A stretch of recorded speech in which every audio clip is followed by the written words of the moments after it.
Got a faded or chalky RV roof? The Dicor fiberglass coating brings it back and protects it. Application is straightforward.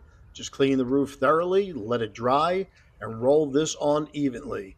It goes on smooth, covers well, and is designed specifically for fiberglass RV roofs to restore the finish and add a protective layer. Taking a closer look around the roof penetrations here, vents and seams and edges, you can see how well this coating lays down. It really gets into those areas that typically wear out first.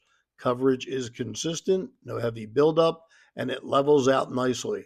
Around the edges and transitions, it seals everything up without looking messy or uneven.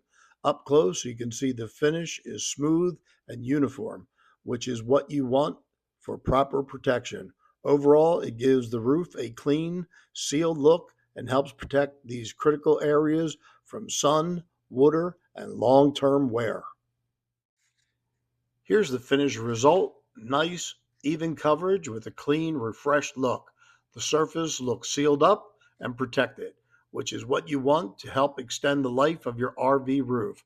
Solid finish, and it really brings the roof back.